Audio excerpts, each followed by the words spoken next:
Olá, bem-vindos a mais uma conversa com o especialista. Estamos hoje aqui com a doutora Sandra Doria Xavier, que é médica otorrinolaringologista com especialização em medicina do sono pela Unifesp, Universidade Federal de São Paulo. A Sandra tem mestrado e doutorado pela Santa Casa de São Paulo e é pós-doutoranda pela Unifesp também.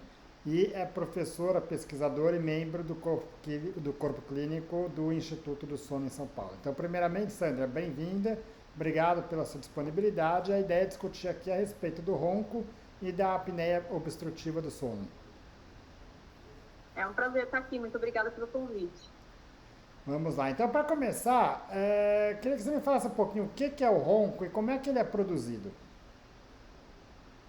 Bem, o ronco é o barulho, né? E o barulho, ele é produzido pela passagem de ar, desde a entrada do ar pelo nariz até a chegada do ar nos pulmões. Então, toda essa passagem que o ar faz para trocar o gás carbônico, o oxigênio pelo gás carbônico, para fazer essa troca gasosa no pulmão, ele pode sofrer algum turbilhonamento. Então, se há um turbilhonamento de ar em que o ar não passa fluido, sem obstáculo, você pode ter o ronco. Então, o ronco é o barulho. E ele pode ser a ponta do iceberg, ou seja, ele pode ter por trás desse barulho algo muito mais grave do que só simplesmente o que chama a atenção e que leva muitas vezes o paciente ao médico, que é esse barulho incomodativo à noite que não deixa o parceiro dormir. Por trás desse barulho pode existir uma doença que afeta vários sistemas do nosso corpo, sendo os principais o coração, desordens sexuais, a parte metabólica, cognição. Então, o que é isso que pode vir por trás do ronco? A apneia do sono. Então, vamos imaginar que aqui é a garganta do paciente e por ela é que deve passar o ar. Quando há ronco, há um turbilhonamento nessa garganta, na passagem de ar, e esse turbilhonamento é que causa o ronco. Se além desse turbilhonamento há o estreitamento e até o fechamento da passagem de ar por pelo menos 10 segundos, e numa quantidade mínima de 5 vezes por hora, a gente está diante de uma apneia obstrutiva do sono, tá? Que é algo que causa essas consequências todas que eu comentei, que a gente vai esmiuçar mais adiante. Só que muitas vezes essa questão da apneia, ela não é percebida pelo paciente, só é percebida a ponta do iceberg. E a apneia fica encoberta. Ótimo, vamos chegar nisso aí. Agora, o que é que faz uma pessoa desenvolver o ronco e outra não? Quer dizer, por que em uma pessoa esse ar vai passar direto sem obstruções e em outra vai gerar tudo isso? Quer dizer, a gente sabe que tem alguns fatores de risco que acabam contribuindo para essa dificuldade na passagem do ar, né? Então, vamos dividir em faixas etárias, que os fatores de risco para diferentes faixas etárias mudam. Então, vamos primeiro falar das crianças. Nas crianças, quando eu tenho uma criança ronca, o principal fator de risco para isso é o aumento da adenoide e da amígdala palatina. Então, a adenoide é um tecido que fica atrás do nariz. Esse tecido ele pode crescer, ficar maior do que o normal e fechar ou estreitar a passagem de ar do nariz para a garganta. Assim como as amígdalas, que ficam aqui na nossa garganta, quando a gente abre a boca a gente consegue ver, também podem estar num volume muito maior do que o normal e isso ser um fator obstrutivo na via aérea dessa criança. Então, a principal causa em criança de ronco é o aumento da adenoide e da amígdala, que são órgãos que existem nessa faixa etária, mas que quando muito aumentados de tamanho passam a ser mais maléficos do que benéficos. Tá? Em adultos, o principal fator de risco é o ganho de peso, é o sobrepeso e a obesidade. Por quê? Não é só porque acumula gordura ao redor do pescoço, onde está a garganta, que eu exemplifiquei aqui há pouco tempo, né? Na verdade, além da gordura poder acumular ao redor da garganta e fazer uma pressão extrínseca, né, de fora para dentro dessa garganta, aumentando a chance de estreitar a via aérea, Além disso, pode acontecer dela depositar na base da língua. Né? Então, a gordura pode ter uma localização dentro da nossa língua. E a língua é um músculo que deveria ser útil para dilatar a garganta. Só que quando ela está acumulada de gordura, ou quando ela é hipotônica, ela não tem o tônus necessário, ela acaba sendo mais vilã do que mocinha, ela acaba mais atrapalhando do que ajudando. E ainda assim, um terceiro motivo da obesidade levar à apneia é pela dificuldade de expansão torácica. Na medida em que eu tenho um volume abdominal muito grande, eu não consigo expandir o tórax e com isso eu não faço uma tração na garganta que eu deveria fazer normalmente. Então, se a gente for considerar como primeiro, segundo, terceiro, quarto, quinto fator de risco no adulto, é o peso, é o sobrepeso, é a obesidade, para gerar apneia obstrutiva do soro. Mas existem outros fatores de risco, como sexo masculino, acima de 50 anos, então pessoas que vão envelhecendo, vão tendo uma redistribuição de gordura, e essa redistribuição de gordura pode ter acúmulo maior na região cervical, facilitando e aumentando a chance desse paciente desenvolver apneia, assim como pela própria flacidez da musculatura. Né? Quando a gente envelhece, não é só o braço que balança quando a gente dá tchauzinho. Além do músculo do braço ficar mais flácido, a gente pode ter uma flacidez da musculatura do pescoço, lá de dentro, aumentando a chance da garganta se fechar. Além disso, então eu já falei sobre obesidade, sexo masculino, idade avançada, genética, então pode ter um fator genético envolvido, pode ter um fator anatômico envolvido, então pacientes que têm uma alteração anatômica importante, então, por exemplo, um desvio de septo acentuado, ou um aumento de volume acentuado das amígdalas, assim como na criança, no adulto também ele pode ser a causa, não é geralmente a principal, mas pode também acontecer, né? Então, alterações anatômicas nessa via aérea podem também levar à apneia obstrutiva do sono. Então, só que pensa que geralmente isso é multifatorial, não é um único ponto que leva à apneia do sono. Geralmente existem vários fatores que em conjunto levam esse paciente a ter apneia obstrutiva do sono. Ótimo. Agora, quando você pensa em obesidade e esses outros fatores anatômicos e de distribuição de gordura que estejam levando a isso, você vai pensar como uma coisa estática, uma coisa que não vai mudar, pelo menos num curto prazo, né, de um dia para o outro. Mas o ronco tem, vamos dizer, é muito comum a associação com consumo de álcool, com qualidade de sono, com outros fatores. O que faz uma pessoa roncar num dia e não roncar no outro? Isso, então assim, a gente só vai ter, quando eu digo ronco, né, nessa conversa que a gente está tendo, eu estou pensando num ronco habitual, que é um ronco mais do que 3 vezes na semana. Né? Então, ronco esporádico, por exemplo, secundário ao uso de álcool, né, isso todos nós podemos ter. Ou então, ronco quando eu estou gripado, ronco quando eu estou com a minha rinite super atacada e meu nariz não funcionando. Isso são causas que levam a um ronco pontual. Então, pontualmente, eu vou roncar nessa noite porque eu estou com o meu nariz muito congestionado. Ou eu vou roncar essa noite porque eu bebi muito mais do que eu deveria nessa madrugada que passou. Né? Então, isso são algo que acontece pontualmente e que, se a gente tirar o fator desencadeante, tudo volta à normalidade. Né? Então, o álcool, ele aumenta a flacidez da musculatura. Tá? Então, ele aumenta a chance desse paciente virar um apneico pontualmente. Tá? Mas é algo que a gente precisa entender. Lógico que a gente vai tratar disso de uma forma diferente se a gente estiver diante de um alcoólatra, né? De um paciente que é dependente do álcool e que usa isso diariamente. Tá?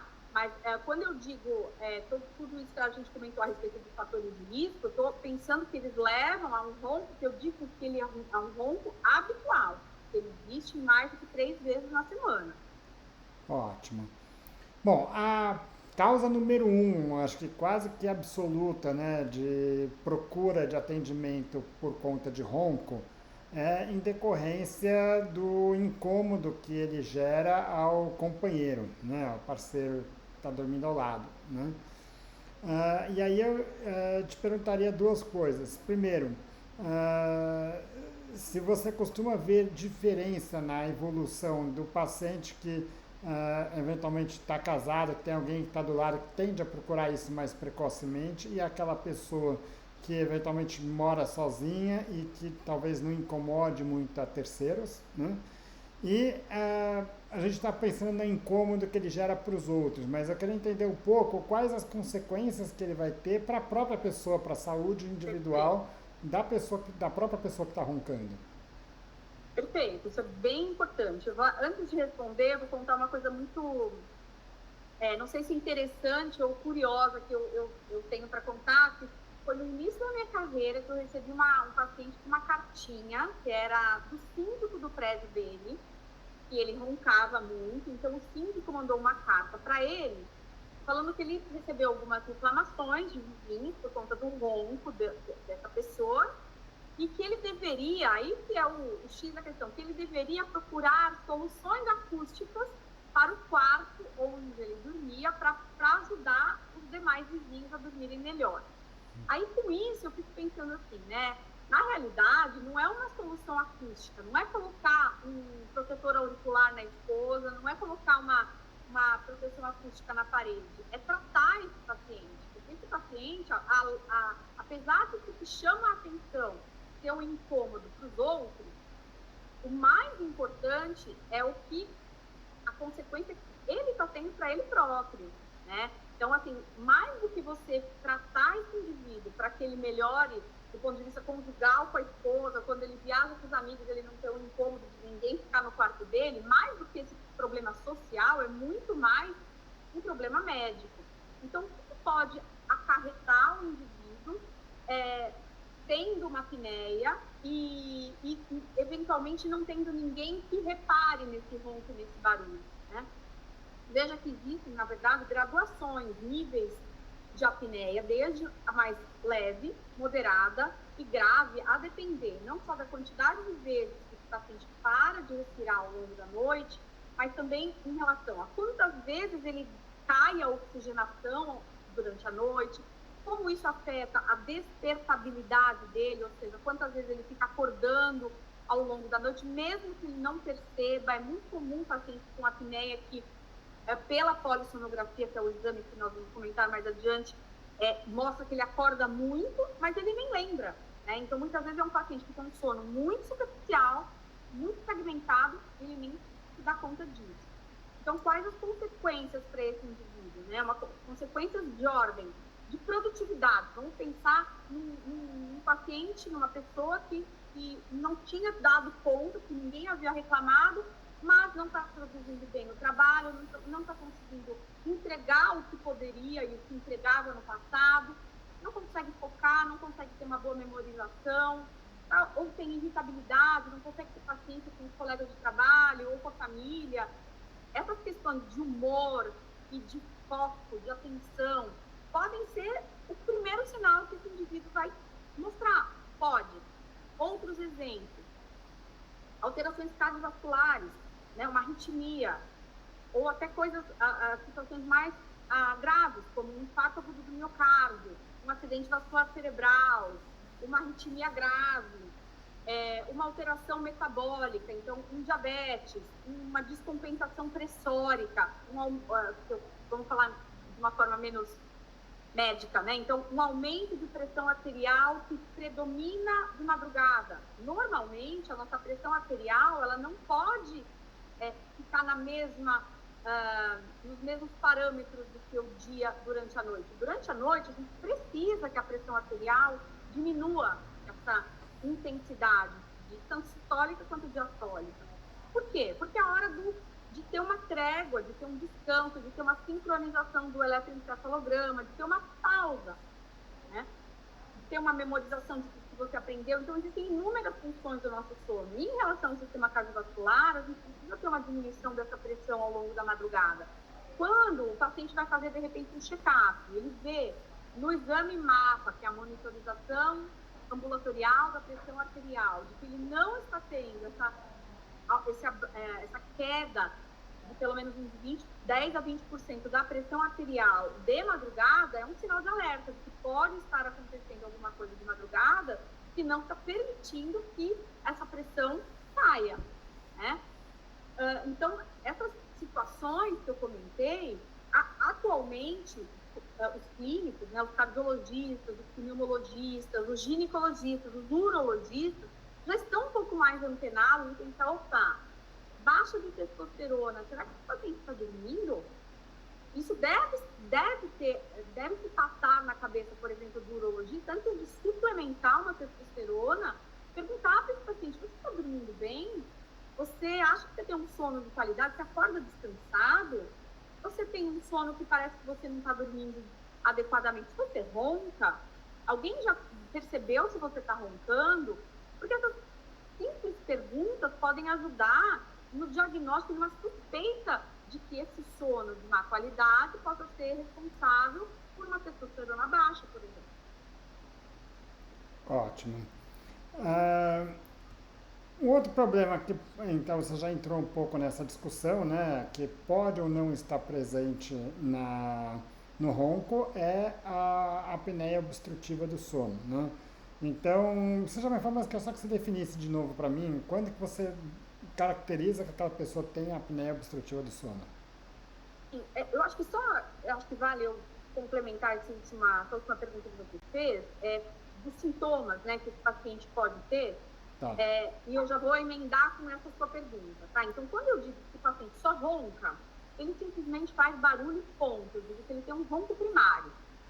Só que eu só vou conseguir saber se esse paciente só ronca ou se ele tem uma apneia também por trás, se eu tiver um exame objetivo, se eu tiver uma suspeita diagnóstica e eu fizer um exame objetivo que a gente vai comentar mais adiante, né? Ótimo. Então, ele pode ter só ronco, ou ele pode ter barulho, que é o ronco, e além do barulho, estreitamentos recorrentes da via aérea, que é a apneia obstrutiva do sono. Quando isso existe, a gente tem várias manifestações clínicas, ou seja, a gente pode estar diante de um paciente que tem uma apneia até acentuada, no entanto, ele não tem muita manifestação clínica. Ele não tem um quadro clássico de apneia do sono, que é cansaço ao acordar, sensação de sono não reparador, sonolência durante o dia, pouca produtividade, sonolência pós-prandial depois do almoço, a diminuição da memória, diminuição do foco, diminuição da atenção, alteração na libido, no desempenho sexual. Às vezes o paciente não tem esse comemorativo todo, né? Todo esse florido que eu mostrei é o que um paciente clássico de apneia grave geralmente tem. Mas existe uma parcela dessa população com apneia do sono que não tem esses sintomas tão claros, ou às vezes não os tem mesmo. Tá? E uma outra parcela dos pacientes com apneia, eles podem simplesmente não conseguir voltar a dormir no meio da madrugada, terem uma insônia. A insônia pode ser um sinal vindo da apneia obstrutiva do sono, em alguns casos.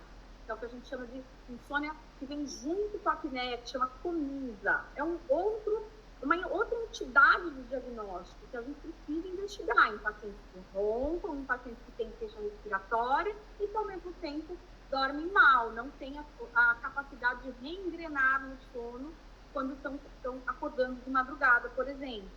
Né? Ou para urinar muitas vezes de madrugada. A noctúria, que é o urinar muitas vezes de madrugada, pode ser um sintoma da apneia obstrutiva do sono. Ótimo. Então, só para deixar claro aqui, quer dizer, o ronco isoladamente, o ronco primário, que não está associado à apneia obstrutiva do sono, ele tende a ter pouco impacto na qualidade do sono e até no sintoma de insônia, por exemplo.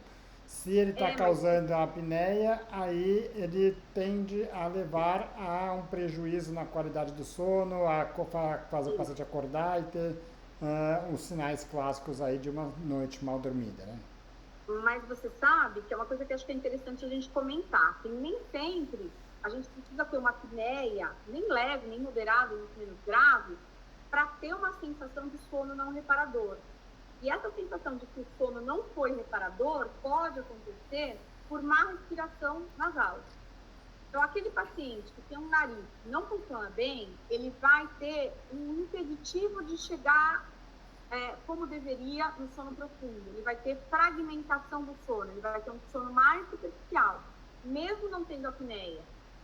Então, pacientes que têm uma obstrução, mesmo que leve da via aérea, podem sofrer uma queixa de sono não reparador, mesmo não tendo apneia obstrutiva do sono. Então, vale uma avaliação otorrinolaringológica para avaliar toda a via aérea e entender se não há uma causa anatômica ali, nessa via aérea, que justifique um sono de qualidade ruim. Ótimo. E a definição da apneia obstrutiva do sono, então, você me falou quantas vezes que precisa, como é que é? Pela classificação atual, a gente precisa ter ou 15 paradas respiratórias por hora de sono, vista na polissonografia, em pacientes que não têm sintomas, ou 5 eventos por hora em pacientes com sintomas, tá? Então, isso a gente só consegue ver, não é olhando para o paciente, contando ali no relógio, vendo quantas vezes está parando de respirar. É fazendo um exame objetivo do sono, que chama polissonografia, para avaliar detalhadamente quantas vezes isso acontece, e não só isso, né? Quantas vezes isso acontece, quanto isso repercute na oxigenação do paciente, o quanto isso repercute na arquitetura do sono, em termos de sono profundo, sono superficial, despertabilidade do paciente, para entender o sono como um todo. Para você dizer que tem que ter pelo menos 5 episódios dessa parada respiratória por hora, isso significa que você ter 2, 3 vezes isso numa hora é algo que é considerado normal para qualquer pessoa. Exatamente. E ainda, assim, é que eu acho que não sei se é tão útil a gente entrar em tantos detalhes, mas para a gente considerar 5 paradas por hora, né? Essas 5 paradas, elas têm que ter uma determinada característica, elas têm que durar, no mínimo, cada uma delas, no mínimo 10 segundos. E tem que ter uma alteração do fluxo X para eu poder diagnosticar que é uma apneia ou que é uma hipopneia, que é um outro tipo de... É um estreitamento que não é tão grande, é parcial, tá? Então, são vários critérios específicos para quem está olhando para o exame de polissonografia para poder dizer se esse paciente realmente é uma apneia ou não. Ótimo. Agora, quando você fala em apneia, a apneia é uma parada da respiração. A gente sabe da importância da respiração para manter o funcionamento de vários órgãos do corpo e especialmente o coração e o cérebro que estão ativos durante 24 horas por dia, né? Quando existe algum risco em relação a essa apneia, ou seja, de eventualmente ter uma apneia mais prolongada ou que esteja de fato comprometendo inclusive a oxigenação desse paciente? Infelizmente, sim, né? Na verdade, a gente tem vários mecanismos que nos defendem quando a gente entra em apneia, para que a gente não tenha um falecimento, né, por conta dessa apneia. Aí, então, a pergunta que é muito comum no consultório é assim, bom, então eu posso morrer de uma apneia? Na verdade, a apneia, ela pode levar a várias consequências que prejudicam o seu coração e que podem, sim, levar a um infarto agudo do miocárdio, fulminante, que pode levar a um AVC, né, um derrame fulminante, que pode levar a uma arritmia fatal. Então, quando há um óbito de madrugada, sem causa aparente, acordou, foi encontrado falecido, pode ter acontecido secundário a uma apneia, não há uma apneia, mas há uma doença que levou a uma consequência naquele organismo que culminou com o óbito, deu para entender? Sim. Então, não é a apneia que levou ao óbito, é a apneia com todas as consequências que ela foi sendo gerada ao longo do tempo, aumenta o risco desse paciente ter um evento cardiovascular adverso fatal. Bom, então vamos lá. Até aqui a gente discutiu do ronco, que é um sintoma mais visível, mais perceptível, né? A apneia obstrutiva do sono, que pode também ser perceptível por algum companheiro, né? E os problemas de sono que tem como obviamente tem várias outras causas, mas o que precisa ser pensado aí no ronco e na apneia obstrutiva do sono, né? Especialmente a insônia e um sono não reparador. Quando você está diante desse quadro, então o primeiro exame que a gente vai pensar é a polissonografia. Exato. Então, assim, o exame padrão ouro de diagnóstico de distúrbios do sono é a polissonografia, e hoje em dia a gente precisa detalhar um pouquinho mais, porque existem vários tipos de polissonografia.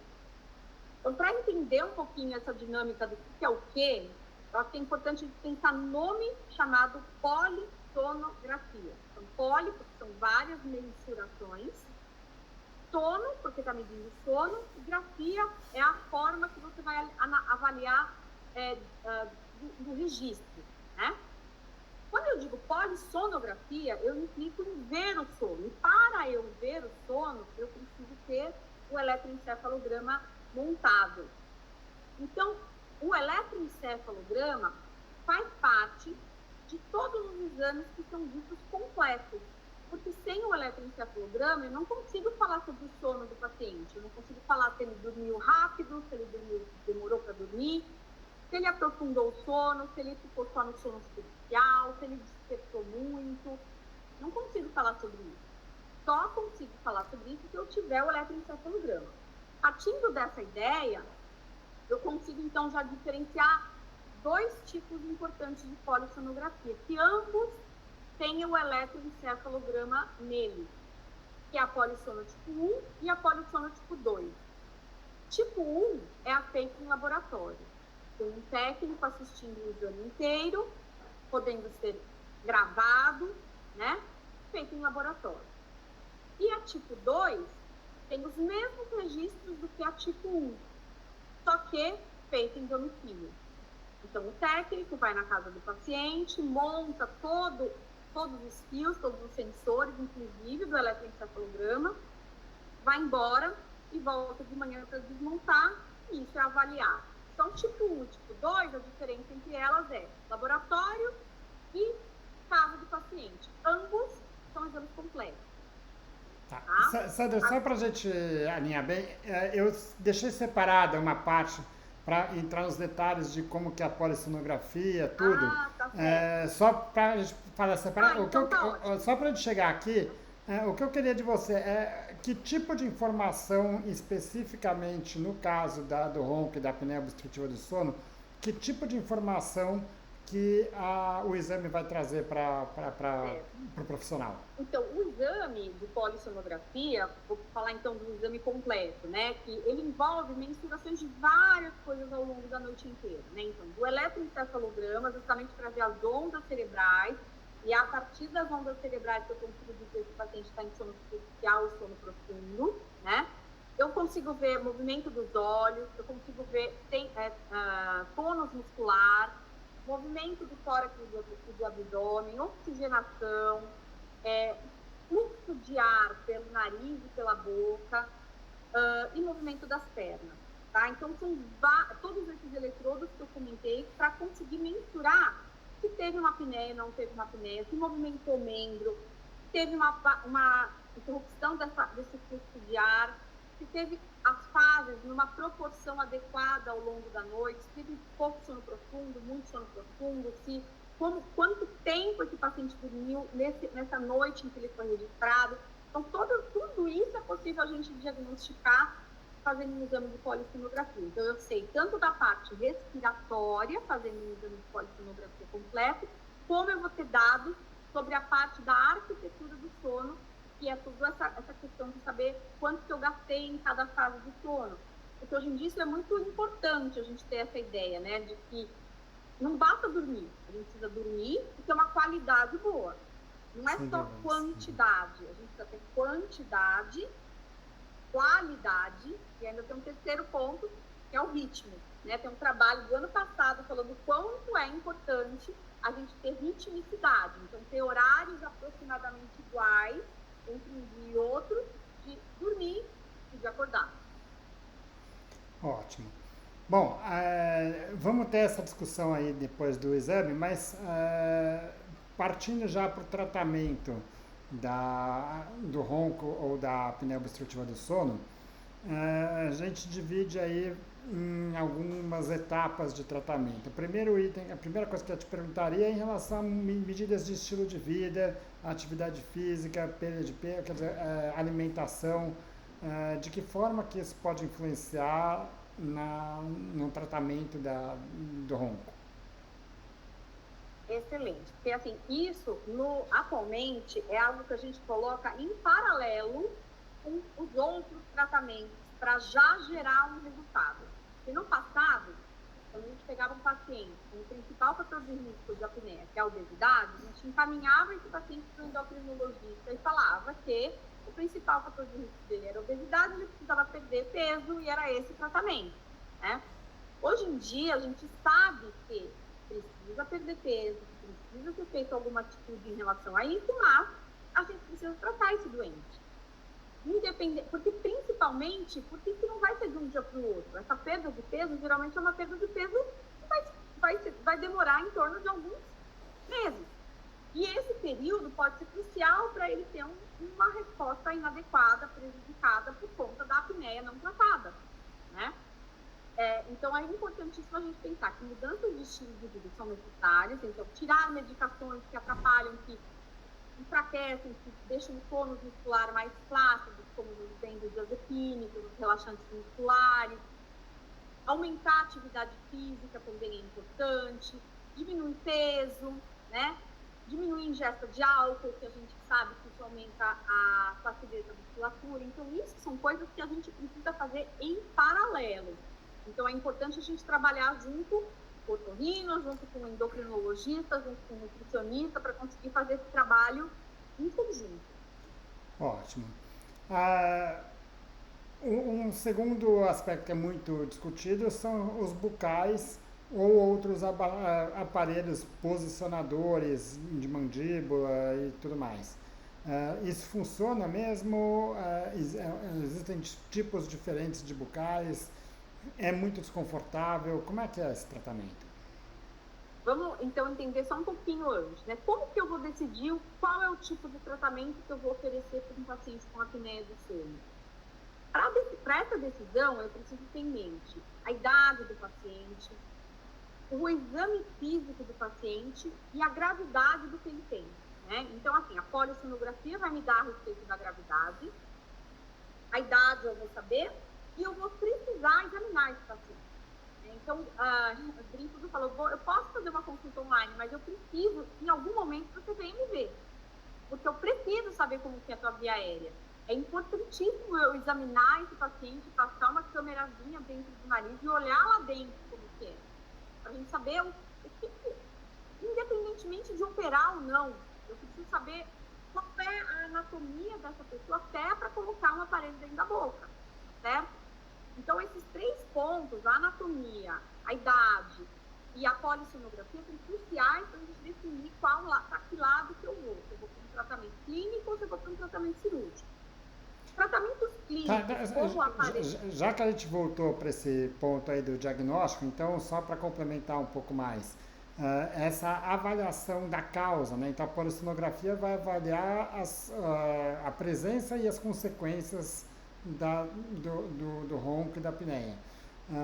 Para avaliar a causa, então, que exames de imagem você faz, a nasofibroscopia, quais são os exames que são... A polissono, ela só vai dizer tem ou não tem apneia, se tem apneia, qual a gravidade. É isso que a polissonografia vai dizer, né? O quão grave ela é, como está repercutindo no sono do paciente, como está repercutindo na oxigenação do paciente e dá todos esses dados do que acontece à noite. É um panorama do que está acontecendo à noite, mas ela não dá causalidade, ela não dá causa para você. A causa a gente vai buscar a partir do exame físico do paciente.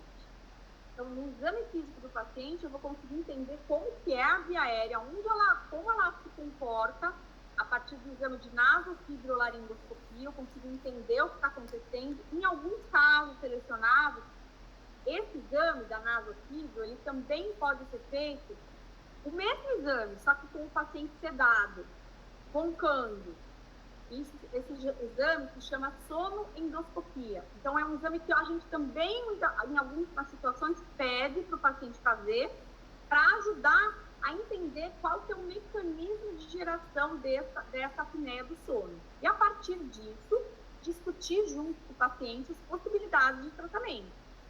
Então, a gente geralmente não vai falar, é isso, acabou. A gente vai, olha, pode fazer isso, também existe essa possibilidade.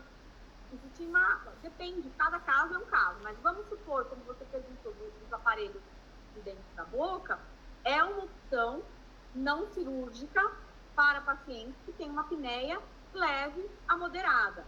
Eu posso indicar para um paciente que é mais grave um aparelho dentro da boca para ser colocado, para levar a mandíbula para frente? Esse é o objetivo dos aparelhos que estão colocados dentro da boca, levar a mandíbula um pouquinho para frente, né? Podem, mas o sucesso desses aparelhos para pacientes mais graves não é tão alto quando a gente indica esse aparelho para pacientes mais leves ou para roncadores exclusivamente, né? Outros tratamentos clínicos, como laser, a gente tem que tomar muito cuidado, porque isso aparece muito agora no Instagram, nas redes sociais, a respeito de estratégias milagrosas para ronco. Então, cada caso precisa ser muito bem selecionado para que você não tenha insucesso. O maior mérito ao longo desses anos todos de medicina do sono em relação ao tratamento da apneia é você individualizar o paciente. É você colocar cada paciente em seu devido lugar em relação ao que é melhor para ele, do ponto de vista de tratamento. Não adianta você querer uma receita de bolo para todos eles. Tem paciente que vai se beneficiar mais disso, tem paciente que vai se beneficiar mais daquilo, tem paciente que vai ser operado, tem paciente que não adianta a gente indicar cirurgia para ele. E quem vai dizer isso é esse conjunto de dados, exame físico, idade, gravidade, tudo isso a gente vai ter que olhar para ter ideia do que oferecer de melhor para o paciente. Ótimo. Bom, passando aí dos posicionadores, um outro tratamento muito indicado é o CPAP, né? O que é o CPAP? O CPAP é a abreviação de um nome em inglês que significa pressão positiva contínua de ar na via aérea, né?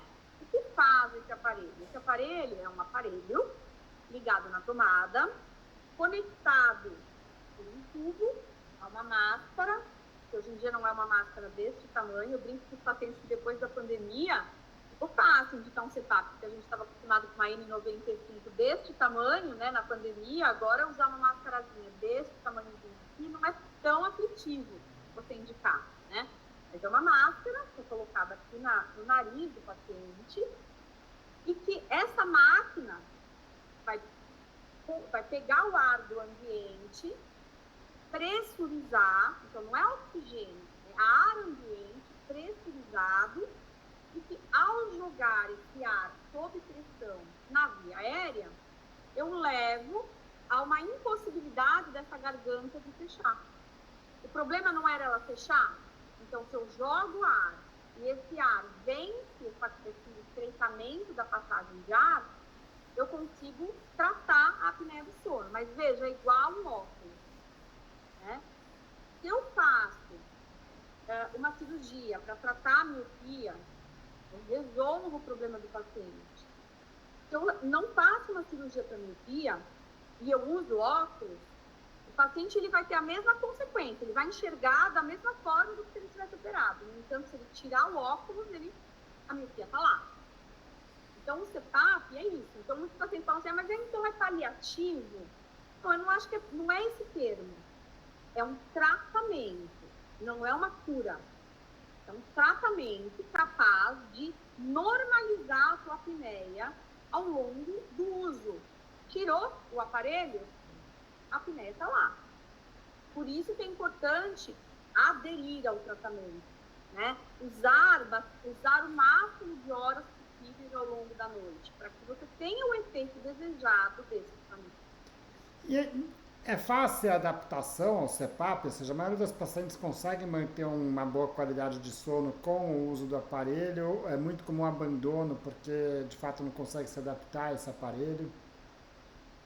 Olha, existe muito burburinho na literatura, porque realmente por anos a adesão à terapia do CPAP era baixa, né?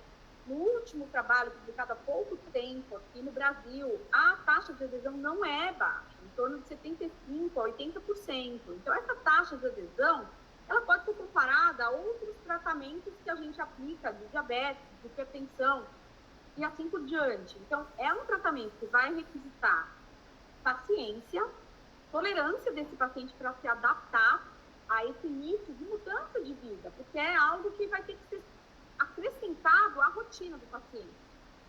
Ela, assim como você escova o dente, você lava o seu rosto, as mulheres que passam um creme antes de dormir, e colocar máscara antes de dormir.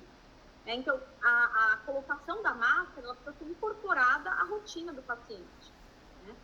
E eu digo que eu tenho pacientes, claro, que tentam e infelizmente não usam, mas tem muitos pacientes que sentem tanto benefício, tanta melhora diurna por estarem usando esse equipamento ao longo da noite, que vão viajar para a Europa e levam o equipamento, que é o ideal, é você viajar com esse equipamento para onde for, para trazer o benefício na sua viagem, no seu passeio, né, na fazenda, no litoral, é para você passar a usar rotineiramente esse aparelho.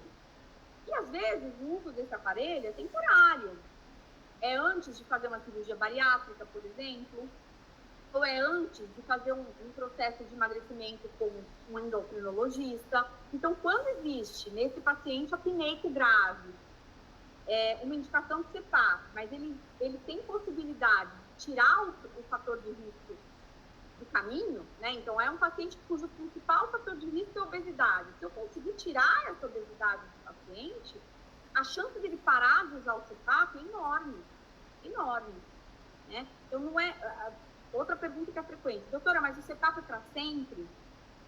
Depende de cada caso, né? Depende de cada caso. Tem pacientes, tem senhorzinhos muito idosos, e o fator que leva ele a ter apneia não é o peso, é a flacidez da musculatura. A chance dele parar de ter que usar o CPAP é pequena.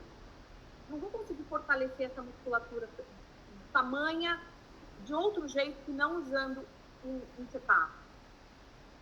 Ótimo. Tá. E aí, por fim, a gente tem o tratamento cirúrgico, que basicamente você vai pensar quando você tem uma causa identificável, né, para o ronco.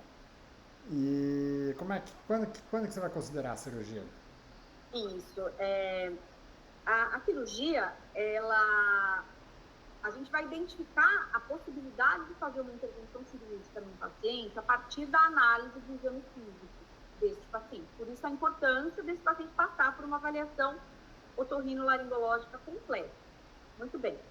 Só que mesmo quando a gente já indicou pensamos, olha, esse paciente tem uma alteração anatômica, eu vou propor para ele a cirurgia. Ainda assim, a gente precisa pensar, bom, primeiro, esse paciente quer operar? Segundo, esse paciente pode operar? Porque às vezes eu vejo que tem uma alteração anatômica, mas, no entanto, ele tem uma condição clínica associada que impede esse paciente de ser operado. Segundo, eu posso achar uma alteração anatômica linda para os meus olhos. O paciente fala, não, eu não quero ir para a cirurgia de jeito nenhum, eu faço tudo menos cirurgia. Então, é uma conversa que você precisa ter com o paciente, entender qual é o momento do paciente, explicar que tem essa alteração anatômica, seria interessante fazer a cirurgia, mas você precisa ainda tomar esse cuidado dele, ver se ele quer e se ele pode, né? E o que operar? Né? Porque no passado, a taxa de sucesso da cirurgia para ronco era muito baixa. Porque um dos motivos é de que era feita um único tipo de cirurgia para todos os pacientes, né? Era a famigerada úvulo-palato-faringoplastia. É uma cirurgia que foi feita por muito tempo E achava-se que se você tirasse um pedação de tecido ali perto da campainha, da úvula, estava resolvido esse problema. Só que não era bem assim. Na verdade, não é bem assim. Começaram a ver que quanto mais você poupar do tecido, mas fortalecer a parede lateral da garganta, deixar ela mais tensa, melhor para o paciente. E ainda, com a sonoendoscopia que eu comentei anteriormente, que permite que eu avalie o mecanismo de obstrução dessa via aérea, o quanto que ela está fechando por conta de um nariz ruim, por conta de um palato grande, ou é a língua que está caindo porque ela não tem tônus. Isso tudo consegue dar uma ideia muito mais clara do mecanismo que está gerando a apneia. E, a partir disso, pensar em qual é a abordagem cirúrgica mais adequada. Então, para a apneia, a gente pode operar o nariz, a gente pode operar a garganta, a gente pode operar os músculos que ficam na lateral da garganta para tensionar mais, pode operar a base da língua, pode operar a epiglote, que é uma outra região um pouquinho mais inferior. Então, depende da anatomia de cada um, certo? Ótimo. Sandra, eu acho que deu para entender bem aí todo o processo, né? Desde entender de fato o problema que pode estar associado a ronco, que você falou, quer dizer, a ponta ali é o que é mais perceptível, mas tem uma série de problemas por trás, com a avaliação e o Perfeito. diagnóstico, né? Queria te agradecer mais uma vez a sua disponibilidade e contar com você Imagina, aqui outras discussões aqui. à disposição. Muito obrigada pelo convite. Obrigado mais uma vez.